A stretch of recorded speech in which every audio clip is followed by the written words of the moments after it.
I came from my father came from my grandfather came from great-grandfather, and so on and so on. So it goes back until it all goes back to Adam alayhi salam.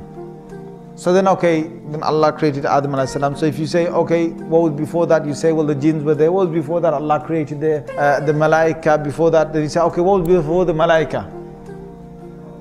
Then you say, okay, it's Allah Azza wa Jal. It's Allah Azza wa Jal. There will be a question that the shaitan will put forth. He will say, هَذَا خَلْقُ اللَّهِ فَمَنْ خَلَقَ اللَّهِ. This is the creation of Allah, so who has created Allah? Na'udhu billah. So if you think backwards in time, you think, well, what was there before Allah? But before only comes because you're thinking about time. يا أيها الناس اذكروا نعمة الله عليكم هل من خالق غير الله يرزقكم من السماء والأرض لا إله إلا هو فأنى تؤفكون.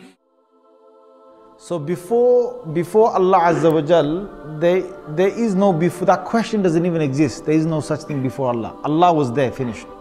And that's what we need to say. We can't use the human brain to understand this. Just like if I tell you to lift 10 kilos. If I tell you to lift 10 kilos right now, you can lift 10 kilos. If I tell even a super strong person, you lift with one arm 1,000 kg. Can you do it? No. If I tell him to do 10,000 kg, can you do it? No. So there's a limit to this, the limit to the muscles. If I say with the eye, how far can I see? Some people can see 1 mile of a distance, some people 3-4 miles of a distance on a clear day. Some people 5 miles. But if I tell him to see with this eye, a human eye, without any binoculars, without any telescope, without anything, to look and to see as far as 100 miles, or 200 miles. Can the human eye do that? No. So the human eye is limited. The human muscles are limited. The ears. Even if there's a massive explosion on halfway across the world or quarter way across the world, I can't hear that. The human ear can't pick that up. So we're limited.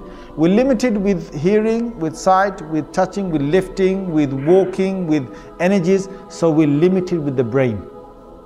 We're limited with the brain. There's so much a human can think. It's limited. So, would me and you be able to know about the unseen world, about Allah without any prophet? Yes or no? Yes or no? We can't.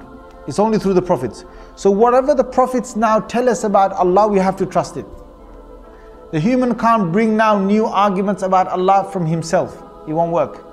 Because the whole concept of Allah is not a man-made thing. Allah has sent prophets to the earth to talk about God. So if a question is now said about Allah Azza wa Jal, about who He is, what He was and so on, no human being can ever come and talk about God without a dalil and without a prophet evidence. You have to go through a prophet. So when philosophers, when scientists, when your normal ordinary human beings, they talk about God and that God must be this, God must be that, we do not accept the authority of anybody. We accept only the authority of the Anbiya, of the prophets, because they were told about God, from God, they were told who God is. So you have to go through them to find out who God is.